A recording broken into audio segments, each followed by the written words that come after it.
Queenecks, the podcast that puts the yeehaw in y'all means all. I'm your host, Beck. And I am your host, Dash. Welcome to today's episode. Making me some fudging a little bit. Oh, God. Please, we could put her on the phone right now. Shan, Hang on. one piece at a time, okay? Repeat that, please. One piece at a time. You got to watch this girl with that fudge. That shit's deadly. Sure will. Sure will. She says she sure will. Thank you, darling. And if I was there, I would do my part, you know? It's not Christmas without it, though. I know. You know? Oh, I'm saying what I mean is I will help you eat it so that it's not all on you. Oh, I see. Yeah. Yeah. It's delicious. It used to be the recipe on the back of the Hershey Cocoa box. Yeah, you told me she just has what is I was gonna say brown thumb, but like the green thumb, but for Yeah. fudge thumb. That doesn't sound as appetizing. Just had the touch. Hey, buddy. He's come to figure out who I'm talking to. Hello, kitten. All right. You need to pick a spot. I've got a pile of puppies beside me. Well, I got out the house yesterday Good for you. for the first time, I think, besides walking down to my doctor and walking to the, doing my walks that I'm supposed to do and going to the store. I went and saw my friends up in town. My friend Elise, she loves cooking. So I had a home cooked vegan meal, which they're vegans. And I think I've told you before, like I get to try all kinds of meat alternatives that it's not that I would never, right? Obviously, like almost many things could be made to be delicious, but like I don't know what they're called. I don't know how to prepare them. Right. I've experienced what it's like for someone to try to cook tofu and not know how to prepare it, and that resulted in me thinking tofu is disgusting. Right. She just fixed a bunch of the happy stuff, your mashed potatoes and your gravies and your asparagus. I love asparagus. Shanna has learned over the years how to make my mom's mashed potatoes. So that's like my favorite thing. Mm-hmm. Mashed potatoes. Potatoes really are like, that is, if I was to believe in God or intelligent design or something, potatoes would make me believe that God understood poverty, Right. Like all the calories and perfect vehicle for about anything you want to do to them. You can even make them sweet dessert if you want to. Have you ever had potato candy? Potato candy. It doesn't ring a bell. So what you do is you take a small potato and you boil it, right? And then you mash it, and then you put in enough powdered sugar to make a dough, and then you roll out that dough, smear it with peanut butter, roll it up into a log, and cut out slices. Never heard it called that, but they call that peanut butter roll where I'm from, and there's two ways of making it. You can make the white part with just the powdered sugar, or you can do it with the potato. I was surprised, one day I learned that was actually potato in the white part there. I was like, yeah, wow, amazing. Yeah, my aunt made it when I was little. Like one piece of potato candy, and I'm good for a decade. Right. Like it is pure starch and sugar is all it is, right? With some peanut butter thrown in there for good taste. It'll take you out. I wonder how many of our listeners have ever tried it. I've done the research, like not in the library or anything, but just like anecdotal research, asking people before, like on Facebook, who has had who has had these potato candies and who hasn't. Mhm. And it seems to be a very Appalachian thing. People Yeah. outside of Appalachia don't really know about it. So I think that potatoes were something that you could come by. You could grow them yourself, and like we were just kind of joking about, like they're pretty what's it called? Where you can do a lot of things with them. versatile. Yeah, right. And case in point, potato candy. Yeah, that stuff. Oh my God, talk about the sweetest shit you'll ever have. But I love it, and I've had it multiple ways. Like there's one way you can kind of bake it. Whether you put potatoes in it or use the potatoes for the white part or not, you can bake it sort of like you would, what's it called, where they make macaroons out of egg whites. It's like Meringue. Yes, right. You can bake a meringue like extremely slow and low for like hours, and then it becomes like a confection, something you can actually build The same with this stuff. If you want to bake it, it's super low and slow for a very long time. Or you can just leave it wet, refrigerate it, put peanut butter on it, and it becomes like something ooey gooey. You got to eat it with a spoon. Glorious. Yeah. Yeah, listeners, let us know if you've had potato candy or if you called it something different but still had it.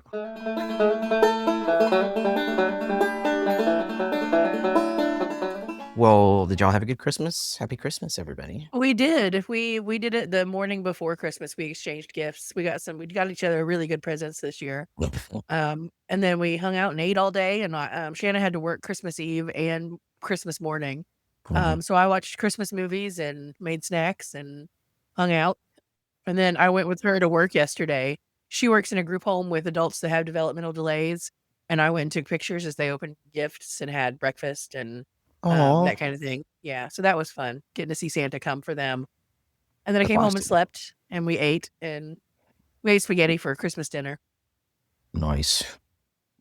You know, a lot of times I'll have Chinese for Christmas dinner because Yeah, they'll be open. Those yeah, restaurants be open on Christmas, which is genius, right? I mean, you'll clean up if you're the only one open on Christmas. yeah.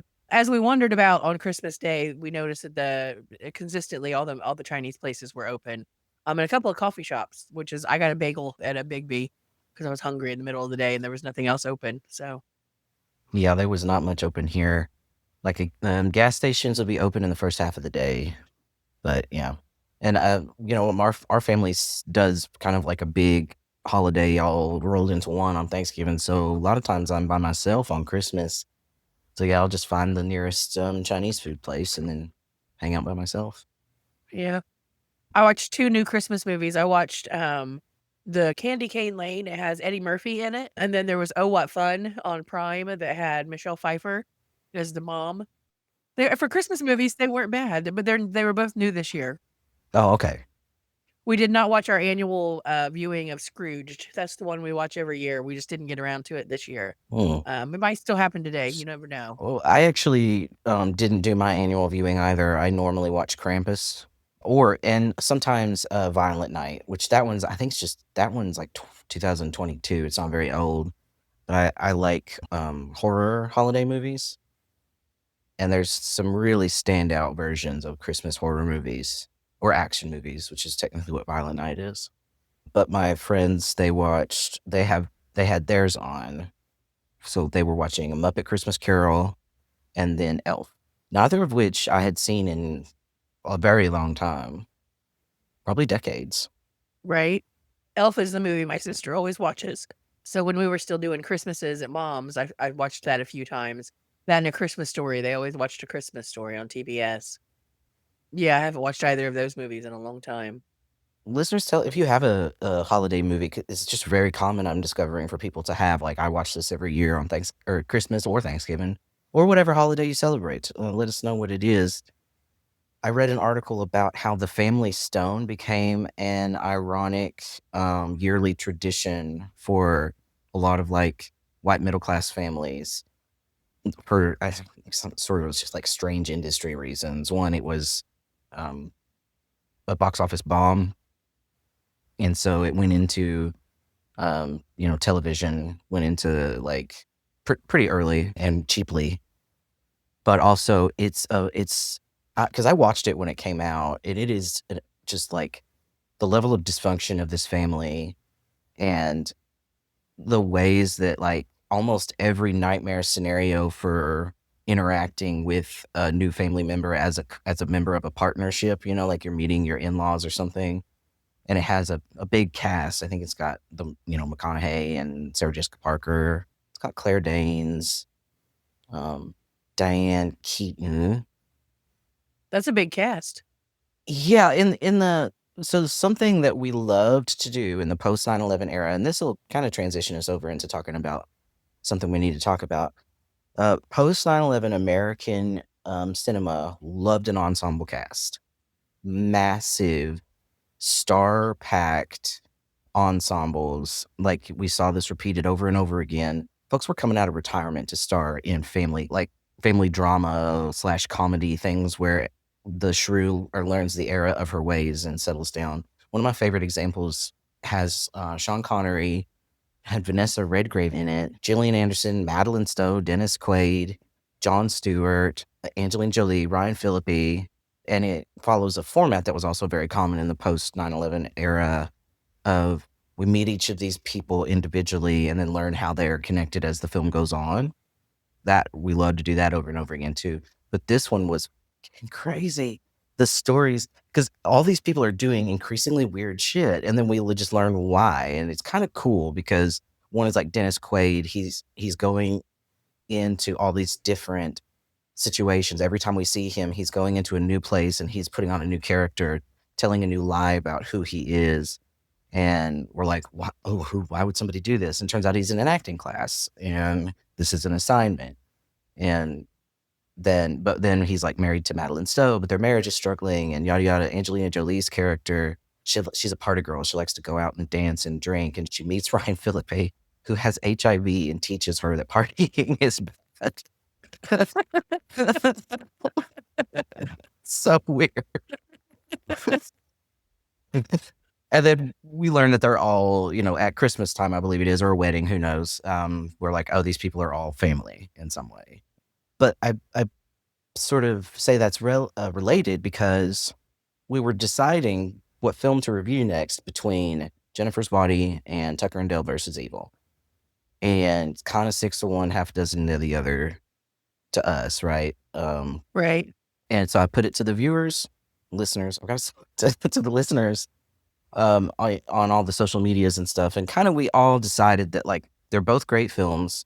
Maybe reviewing Jennifer's Body would be more interesting than Tucker and Dale versus Evil because of how Jennifer's Body behaves as an entry in that post 9/11 American milieu of film in a feminist context, in a generational context, in a sexuality context. Like there's queerness mapped onto this. And Tucker and Dale versus Evil is just objectively fun. So here's what we should do: is we're going to review Jennifer's Body, and then you should just watch Tucker and Dale wherever you can find it because you'll fucking love it. Like I think everybody needs to see Tucker and Dale versus Evil, just personally. Okay, I'm down with that. And someone who doesn't listen to the show, this was in just like a random film and TV chat I'm in, so they won't hear this, but they suggested that the film is overrated, which is incorrect. I don't know how you could be that wrong. And if you are listening, seek help. On what planet are we talking about the same film, Jennifer's Body, like fucking shellacked by critics, bombed at the box office, not an overrated film at all. So this episode will come out on the 29th. So this would be our last episode of 2025. Oh, wow. This one we're recording right now. Yeah. So that's pretty cool. So that's about 6 months we've been doing this because we started in June. Yeah. That's pretty fucking crazy. Yeah, it doesn't seem like that long at all. So yeah, our first episode of 2026 will be Jennifer's Body review. And if you haven't seen that, go watch it. If you haven't seen it in a while, brush up on it. One of the things I got for Christmas, I've talked a little bit about my legs before, but I have lymphedema in my legs, so they swell pretty often. So I've bought, in the last couple of years, I bought 2 or 3 brand new pairs of tennis shoes with every intention of wearing them, but my feet are too swollen to get in them, even if I buy wide ones. So I've been wearing the same pair of shoes for over 2 years because my feet fit in them. I've tried to buy shoes, they just didn't work out. So for Christmas, Shanna found a special brand, and long story short, I have a pair of brand new tennis shoes that fit my feet. All And I right. am very excited about it. They were like walking on clouds yesterday. Awesome. Now we can be walking buddies. Yeah. And it really takes a toll on you when you don't have good shoes. Cause I was wearing Brooks. So they originally were good tennis shoes. Just after 2 years of everyday wear, I mean, you wear out a pair of shoes. Yeah. So I'm very excited. Yep. That's awesome. Do you have oh no, you don't have it. If you have a smartwatch or a Fitbit or a Garmin or something like that can kind of help with tracking. Shanna has one. Yeah, Shanna has one. I'm kind of afraid to because I kill watches. I always did. I don't know if it's different because they're digital, but when I was a kid, I used to kill watches every time I'd wear one. Like magnetic field. I don't know what the issue was, but I couldn't wear a watch. My Aunt Jenny was the same way, but yeah, they're like smartphones on your wrist. Yeah.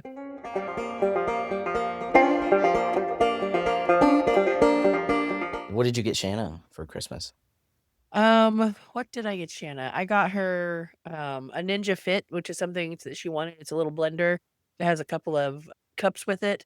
I got her some earrings that she wanted. I got her a set of acrylic markers, which are really cool. They're like markers that are paint. Mm, So she's gonna play with that some. What else did I get her? I got her some a thing from Five Below that's really cool.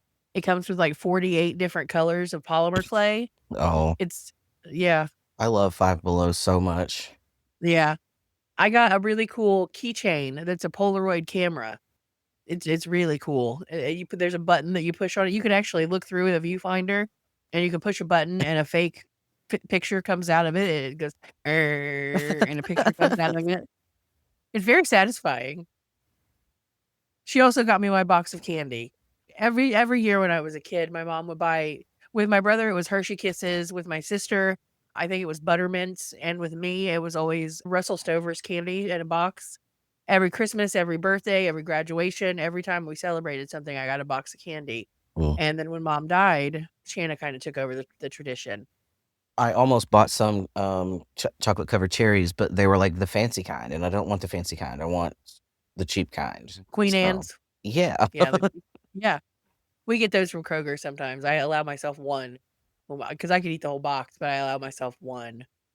But with the Christmas candy, the year mom died, I was at the post office mailing something on, like, Christmas Eve, and, the lady before me, they were just talking about Christmas and all that kinda stuff, and, when it was my turn, she was just chatting everybody up, and I said I had finally gotten my little vial of black walnut flavoring in the mail, so it finally smelled like Christmas because mom always put black walnut flavoring in her Christmas cookie icing and just made it delicious. So, I finally got that in the mail, and then I told her the lady said, "I don't know what I'm gonna do tonight. I'll probably just watch some TV or eat these," and she held up a box of Russell Stover's candy, and I was like, "Oh," and I told her, my mom bought me a box of those every year, but she died this year, and the lady was like, "I think these are from your mom," and she gave me a box of Russell Stover candy. It meant a lot to me.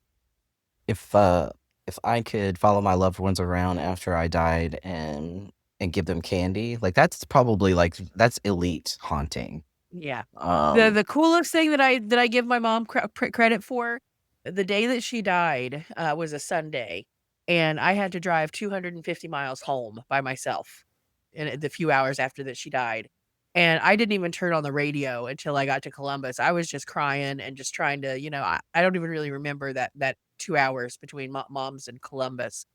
And so I stopped before I got into Columbus traffic, and I made myself calm down. I made myself get myself something to eat, and I turned on the radio, just trying to chill myself out because I knew I was gonna be in. And if I wasn't careful, mhm, and I turned on the radio, and the last thing my mom said to me was that I was pretty. And if you knew anything about me and my mom, that is not a compliment she paid me ever. Like, I was mhm, the opposite of everything she dreamed of for me. And the first song that came on was the Fugees', "Oh, Pretty Baby," that song. mhm. And every song that came on after that was a song that was a connection between me and my mom. You will never, ever convince me that she was not on that car ride home with me that day. That's something I like to see in movies when people are clearly communicating with, someone who has died or just someone who's far away or something through their environment, through, like music is a really common way they show that in movies. I like to think that that kinda shit's possible. There's a song, Patty Loveless is the singer.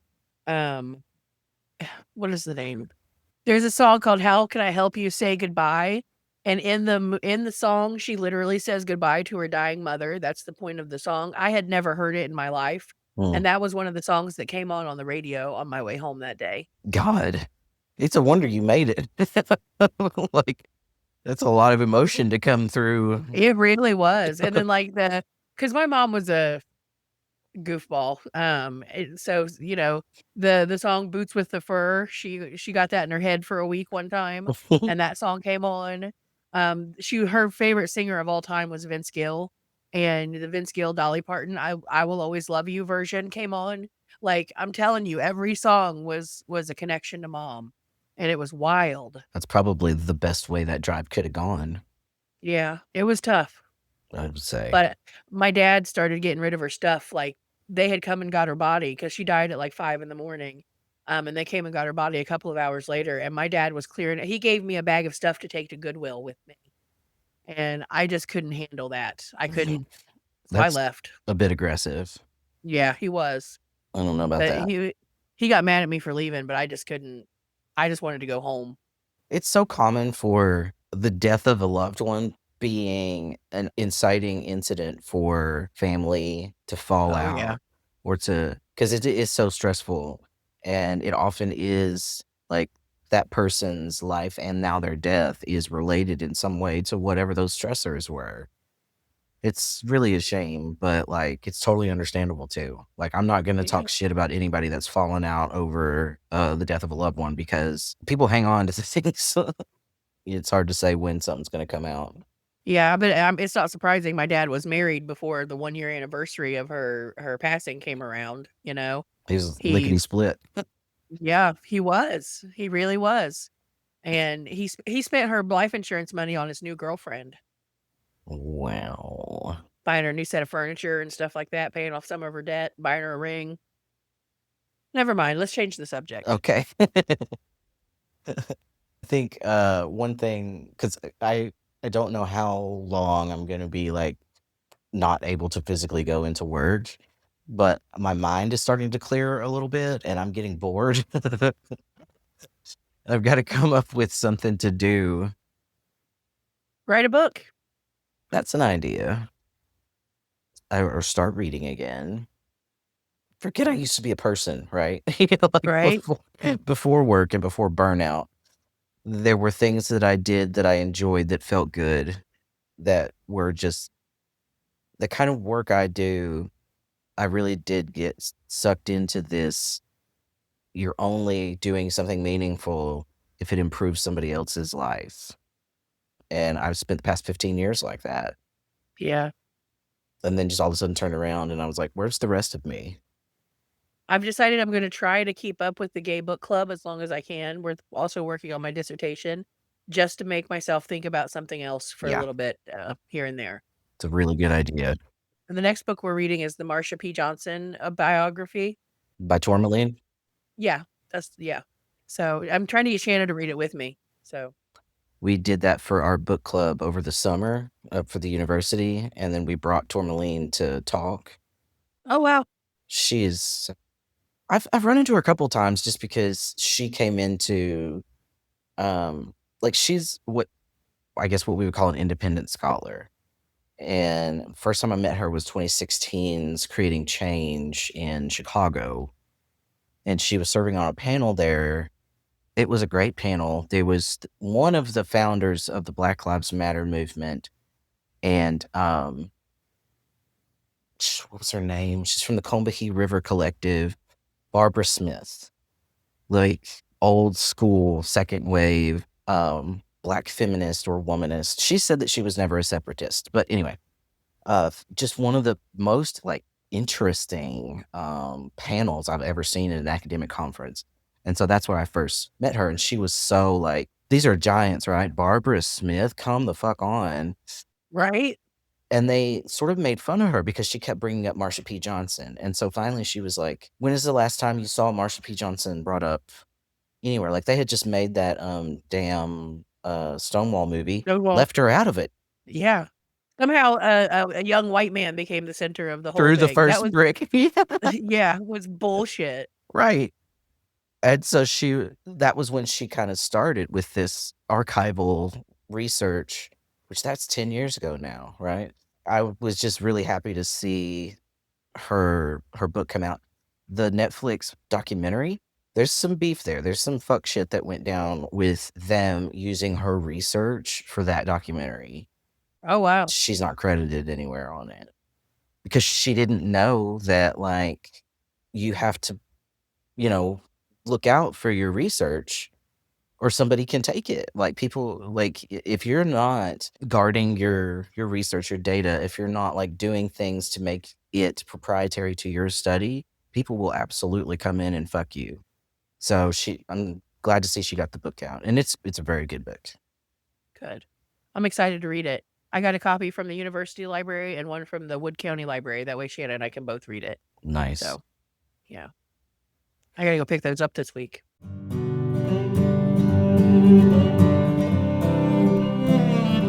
There's a story I would love to see told about the trans community, about trans history. When I was living there, actually, I was working with an endometriologist. Is that what it's called? I'm very stupid today. I've noticed I'm having trouble with words. Endometriologist, right? That's the person that does, like, Well, I get what I get the idea of what you're talking about, okay. so it's a valid We yeah, it just say works. endo, but, worked with them in Toledo there. We were gonna set up a center that, could treat, trans people more locally, because at the time, they were all having to go to Michigan, to Ann Arbor. Are you trying to say endocrinologist? Endocrinologist. Yeah. Okay, alright, yeah, I see one of those too as a diabetic, so. Endocrinologist? What was I even saying? Endometriologist? Yeah, That's yeah. not even a thing. I was like, "Okay, so it has to do with Yeah. ovary, alright, what Nope. or whatever, or uterus." Ugh.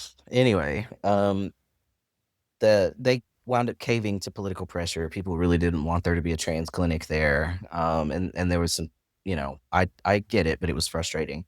But anyway, I was going to call it the Sullivan Center after this guy named Lou Sullivan, who was an activist pioneer in the trans community. And what he was known for was advocacy and activism and raising awareness around how HIV/AIDS was impacting trans men, because a lot of people thought that trans men they weren't catching AIDS, because they also didn't used to think that trans men could be gay.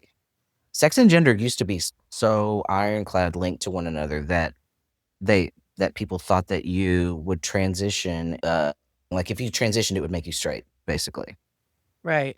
Or that old person who was, like, AFAB was attracted to cis men, that they didn't think that could exist, that she would have to be Right. a lesbian first, or vice versa for trans women. They had to be gay men before they could be trans women.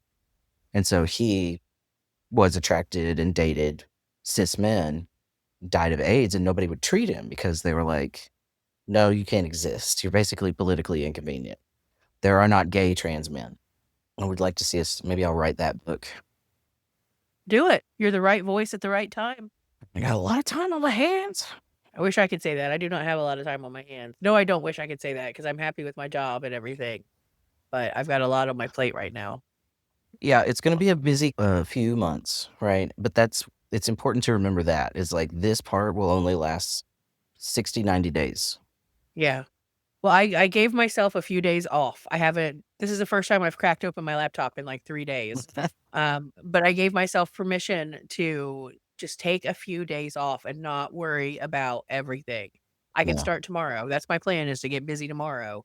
But I needed a reset after this I mean, the semester wasn't bad, it was just hectic and very, very long. You need a reset after if you don't ever give yourself a break, then you're gonna get burnout. And, I felt very close to it, if not fully there. So yeah, I gave myself a few days off.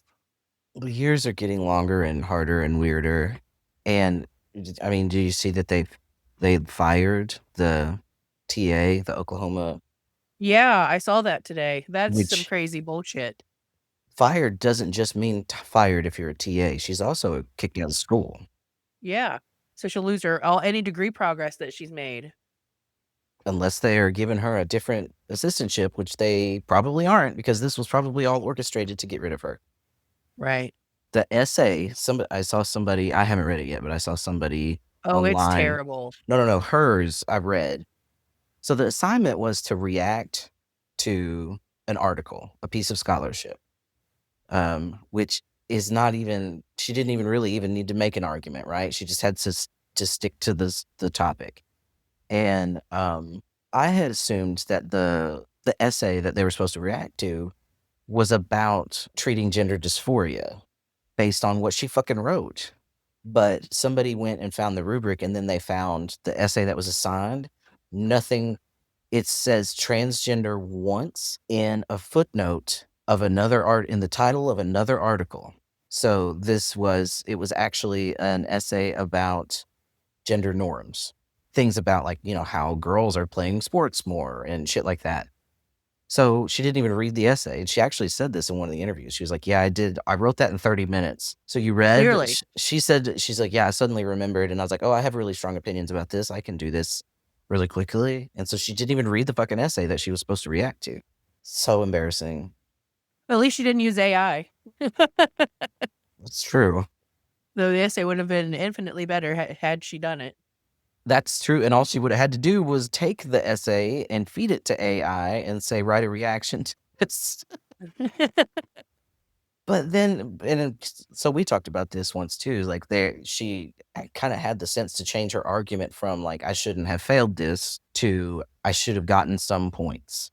And when they fired the teacher, that was it. The justification was like, oh, well, the essay actually deserved a 3 out of 25 instead of a 0 out of 25. Mind you, 3 other people also graded the essay 0. Right? I had to give a 0 this semester on a final paper. You said it was a girl used AI. Yeah, like, it was so obvious that she used AI. It was ridiculous. I miss old school cheating. Because the problem is there's really no way to prove it unless you do unless it's so egregious like that even her citations were made up, right? I proved that the journal that she used for the citation didn't exist. Like, 'cause ChatGPT totally makes them up, right? Yeah, yeah. And then Turnitin has started an AI detection service within it too, and she had a 57% on AI Turnitin. So, I used those all as my proof, and she admitted it.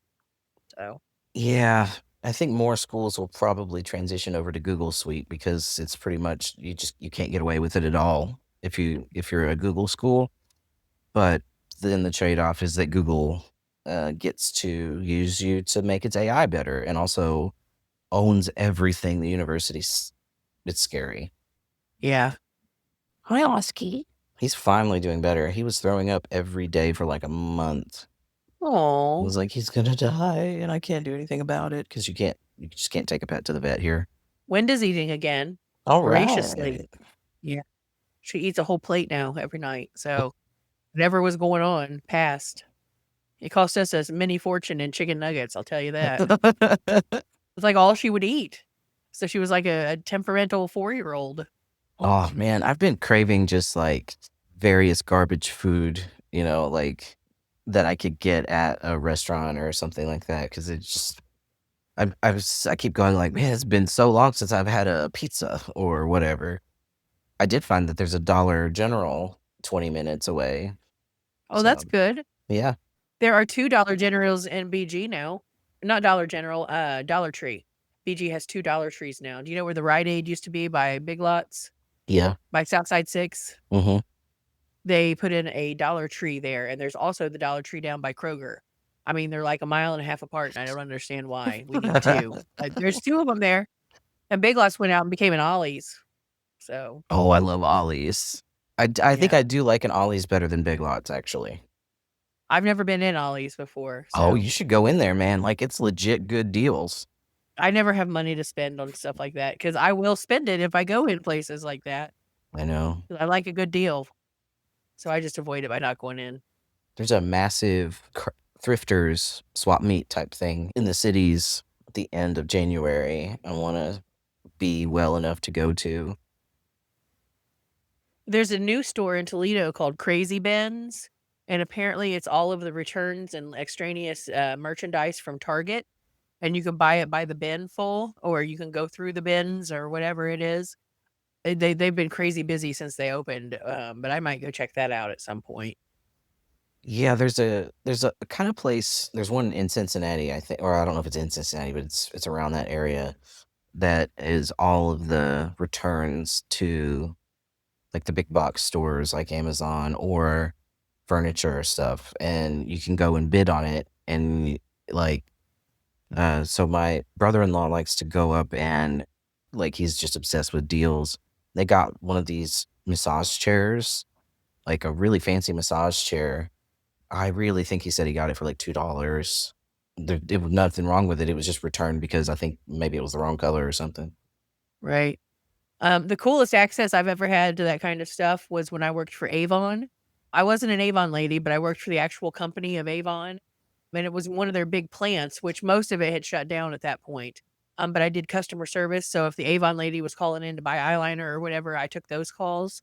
And there on the property, they did the returns, so they had a company store, so you could go in and buy like a bag of nail polish for $1, and they'd provide the bag, and you'd get like 20 nail polishes or whatever.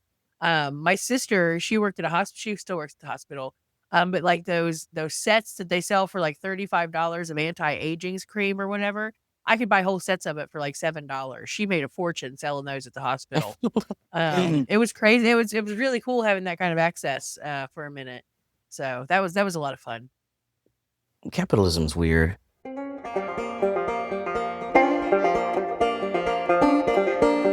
It was my last job before grad school. Yeah. Crazy to think it's been that long. That would have been like in the summer of 2013.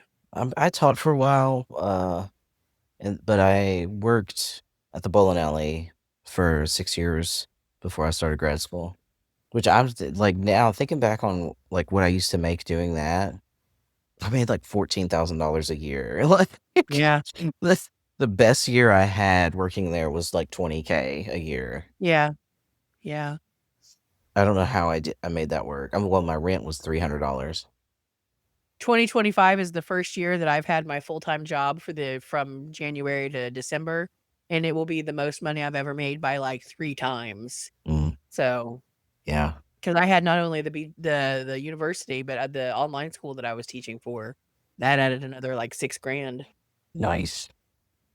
The cats are really, really staring at me. It's kind of disturbing. Do you think they think of us as only thumbs, or they see us for more than that? I've read that like animal behaviorists say that cats see the humans that they live with as other cats, but slightly less capable ones because they obviously can't, we don't communicate very well. So they think of us as like kittens, but like giant kittens. Even though we provide all the food and steal their shit. I don't think they see it that way. I do wonder what they think of the food though, because they're like, obviously this was never alive, but they like it enough. Yeah. I worry that baby, because she had a whole life of eating fresh kills, Hmm. eating fresh meat and that kind of thing, and I worry that the food that I'm giving her isn't good enough. But she has gained weight and she is ready for it every single night. I think having a constant access to water and food is where it's at for her at this point, because she'll be 15 this year. Yeah, she's retiring in style. Yeah, or 14. She'll be 14, and Wendell will be 15. Baby, she's limping now, which I don't know what to do about that because we have hardwood floors. Oh, like she's got arthritis. Yeah, oh, yeah, it takes her a minute to sit down, like, to lay in the floor. It takes a minute for her to lower her backside down there. She's an old lady, and she's big, There's some so supplements that you can give them, like sprinkle on their food. Um, I might look into that. Cosequin, I think is what it's called. Felix is gonna live forever because he's too stupid to know that he died. He'll die I and hear then just that. like get up and keep walking. I don't know what's Peter or chucking Peter's gonna be the one that lives to be 105. She's just too mean to ever die. him. I say she's mean, and she's sitting here wearing pajamas beside me right now. Who, me? She loves her fleece pajamas. I I wish my cats liked dressing up. They do not. Of course, I haven't tried that hard, and I think you gotta start them young. Yeah. PETA has always been a burrower. She's always cold. When we found her the night we brought her home, she got into the chair and burrowed under the blanket. Like, she came with that knowledge. So she's always cold. So we try to keep her dressed, especially in the winter. It's hard. Is it hard to tell when a Chihuahua's cold? Because don't they kind of shake all the time? No, she doesn't. Only when she's really mad, which is um not all the time. Only if you touch her or talk to her or look at her or breathe in her direction or say her name or I just remember the ones that these friends of ours parents had growing up. Like there were two of them I remember, and they just shook constantly. Yeah.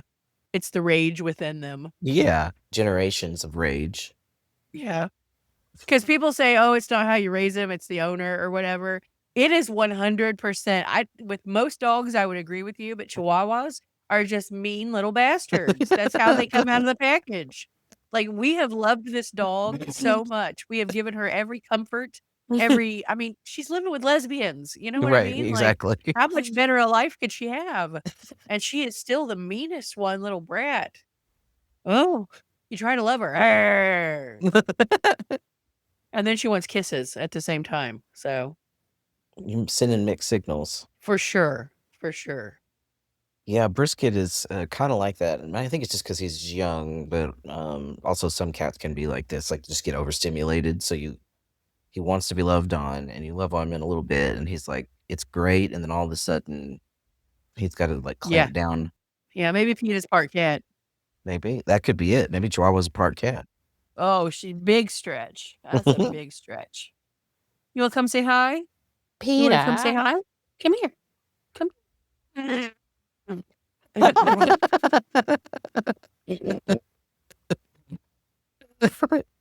Are you doing okay? Hi.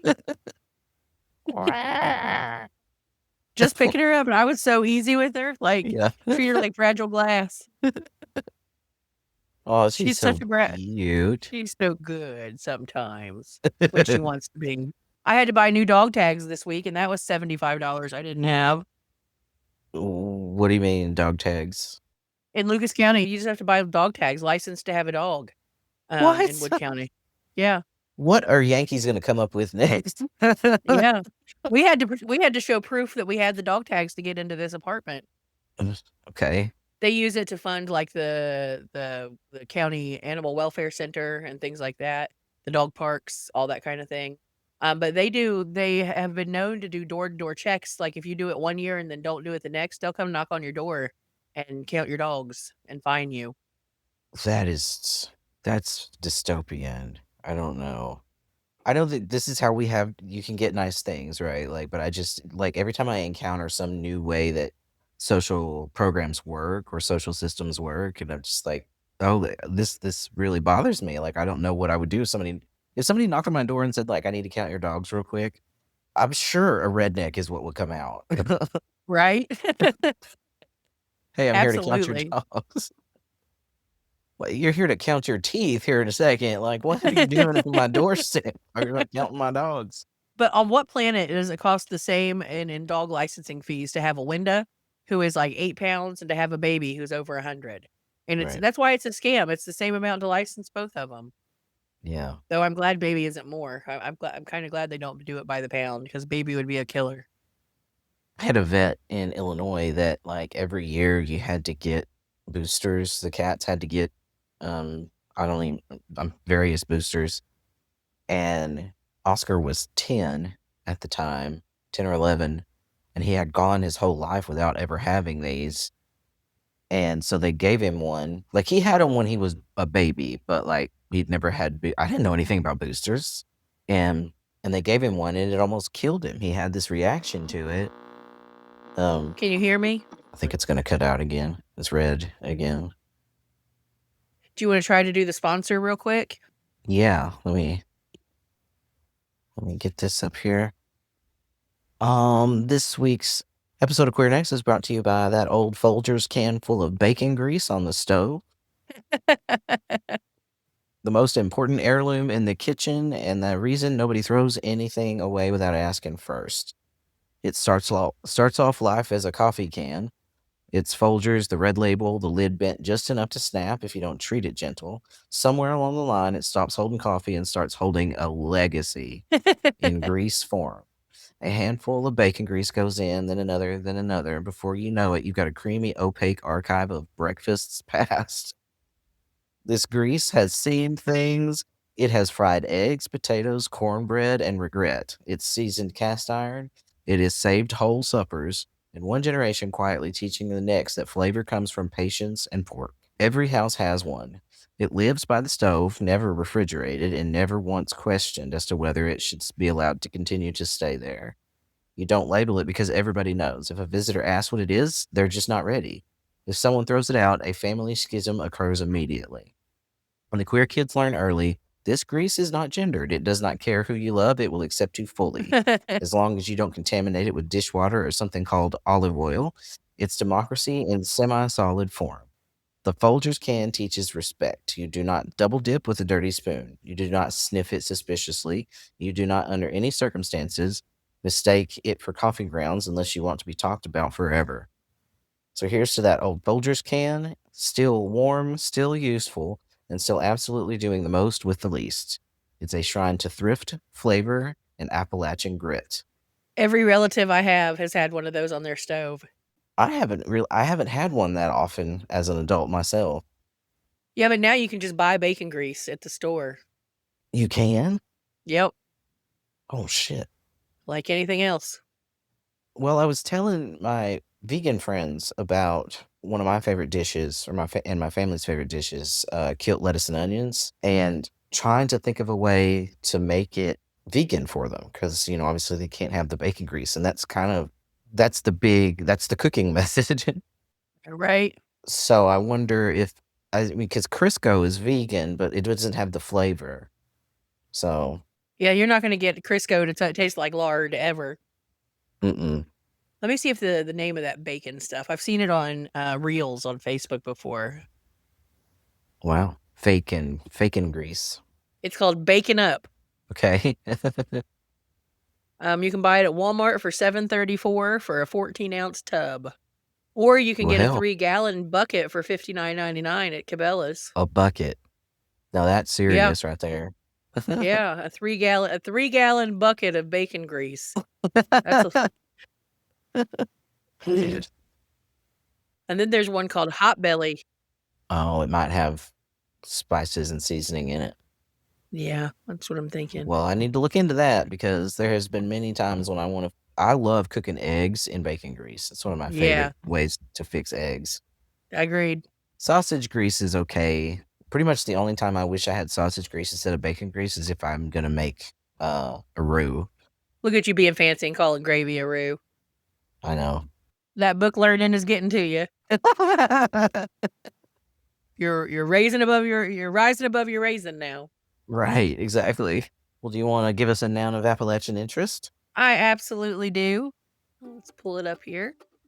All right, y'all. I don't drink the stuff personally, but my wife does and my daddy did. This week's noun of Appalachian interest is sweet tea, also known as Appalachian holy water, diabetes in a mason jar, or just the default Appalachian beverage. If you ask for just plain water to drink, someone will look at you like you've threatened to burn down Dollywood. Trust me on that one. Real sweet tea has one rule. It should be sweet enough to make your eyeball twitch. If you can see through it, that's not sweet tea. That's leaf-flavored disappointment. Proper sweet tea should be the same shade as Muddy Creek after a thunderstorm and hit your bloodstream so fast that you forget what you were mad about 5 minutes ago. Sweet tea is also the official drink of porch gossip. Hand someone a mason jar of the stuff and watch them immediately start a sentence with, "Now, I ain't one to talk, but..."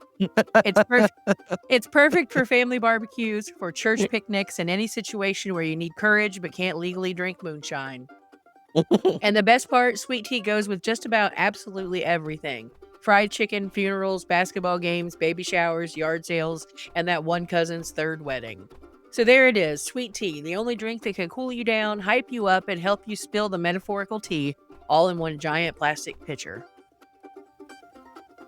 Yeah, I can't really stomach it either. I love the process of it. So like a lot of people, if you aren't from a place that sort of obsesses over sweet tea, they might not know that there's a difference between sweet tea and sweetened tea. Right. Tea that's got sugar in it, that is not sweet tea. That is sweetened tea. Real sweet tea is made with syrup that is reduction is sort of like it's almost caramelized syrup reduction of sugar. Like you can use cane sugar and sort of caramelize it a little bit, but you can use like sap. You can use brown sugar. Like I've almost anything that can be reduced into a syrup, and that's why it's goddamn sweet. Yeah. Shanna perfected the recipe. She really went through a phase for a while, and my dad always made sun tea. He'd put it out on top of the car. I don't know if you ever had sun tea, but Shanna's recipe, she would start with sugar and water and boil it down, and then you would add the tea bags for 5 minutes. You can only steep them for 5 minutes. That's the trick to it. And then you add water to reconstitute it to make it a full tea. But yeah, Yeah. she loves it. I've learned to make it myself just because I don't drink it, but I've learned to make it. So that's part of you're connected to it somehow. Somebody loves sweet tea. Mhm. And once in a while, I'll be like, "Yeah, I would really enjoy a couple of swigs of sweet tea, but I can't drink a whole glass of it." And the kinds that they sell at the grocery stores or the gas stations, it's not real sweet tea. Right. You can get, like, Milo's, their sweet tea, you know, it's too much for me. That shit is way too sweet for me. A lot of places that have sweet tea on, like, fountain, like, drive-through McDonald's or, something like that, Burger King, they're Well, there's a okay. difference between look, McDonald's brews theirs. Theirs isn't a fountain one. They actually brew it. So there's a Mm, difference there. That's why McDonald's is so popular. yeah, that makes sense. Shanna says the ones that come out of the fountain just aren't very good. You have to have it brewed because the ones out of the fountain aren't even tea. You know what I mean? They're tea flavored. Yeah, it's like a mixture of flavor and just some water. Yeah, tea flavored soda. Yeah.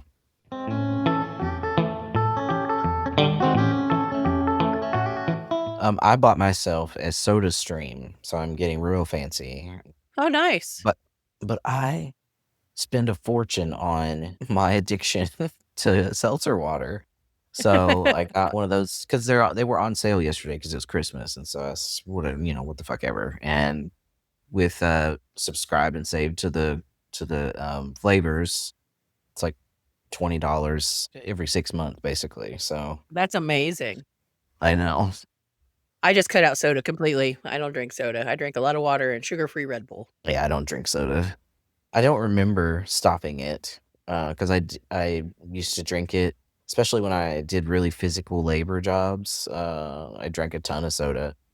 It probably was the bowling alley, though, because of how dehydrated I would get working there, so I just drank, Yeah, ice water, and then I just never started drinking soda again. yeah. I intentionally gave up soda when I was in undergrad before I quit smoking. It was harder to give up soda than it was to quit smoking, I'll tell you that. Because I was a Mountain Dew fiend and I had headaches, and you don't get headaches with cutting out cigarettes. You just get the withdrawal symptoms, the cravings and stuff like that. But with the sugar, the reduction of the sugar and the caffeine, you absolutely get the withdrawal symptoms. You get headaches and irritability and all that stuff. So, The last There've been times when I have tried to quit smoking that, is harder than others. So, like, the if especially if I am at, like, a high smoking, like, chain smoking kind of, I feel sick without the cigarettes, but this time, I barely noticed because I was on gabapentin. Gabapentin stops you from having withdrawal symptoms. oh, They give it to people to quit drinking. gotcha. 'Cause it's a nerve something or I don't know how it works. I just it I suddenly I used a patch one day, and you're supposed to be able to shower with them on, but I've had these patches for so long. It came off in the shower, and I didn't notice it, and so all of a sudden, I was going around, and I was like, "How long has this patch been gone?" And I found it in the shower, and I was like, "Hours, and I haven't had any cravings? Okay." So I just didn't even bother with the patches anymore, and I just am lucky, and I Googled it. I was like, "What could gabapentin cause this?" Because it's the only thing I've never taken before. And yeah, like people prescribe it to help you with like drinking withdrawals and stuff.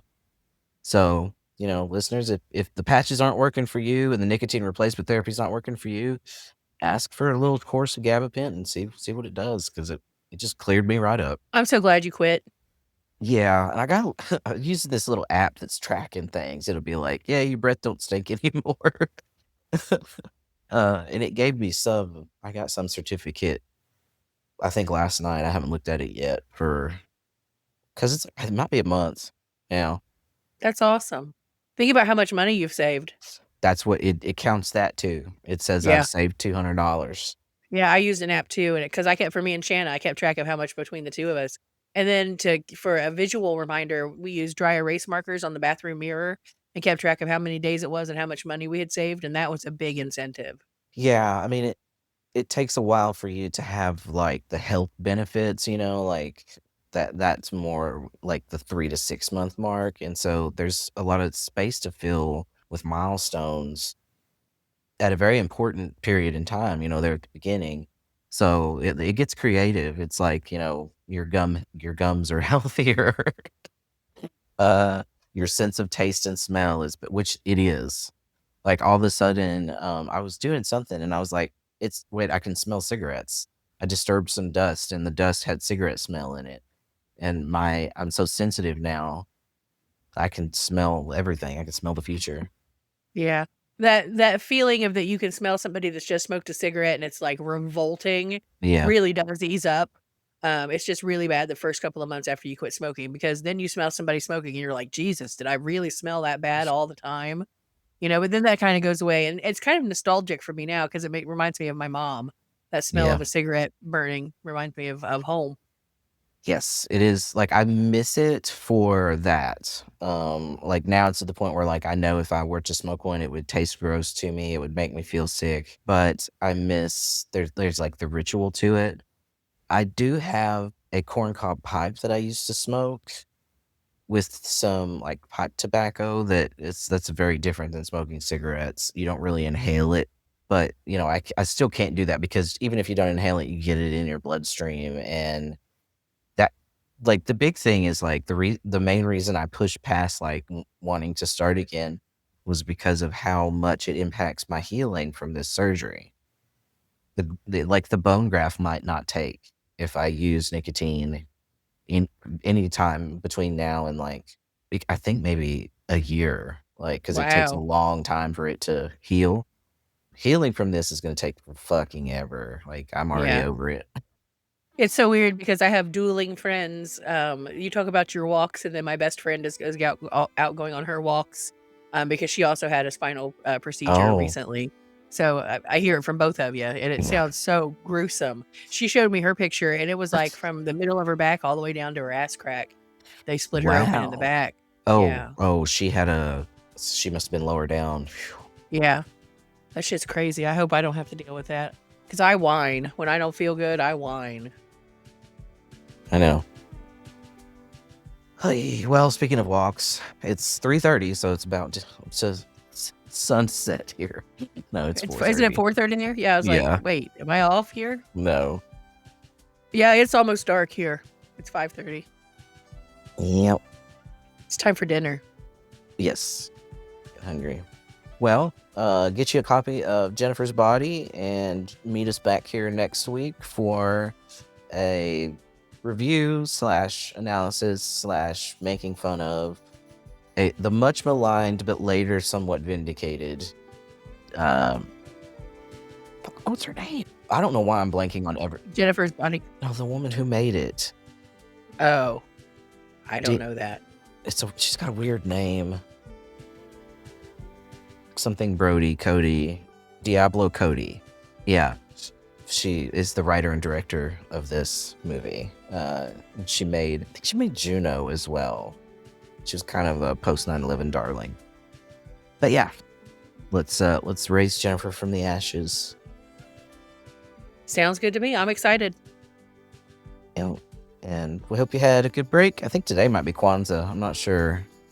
But, whatever you celebrate or whoever you're celebrating with, hope it's going well. And if it's not, hope you're done soon. And we'll catch you next week. Say hi to your mom and Neil. Bye.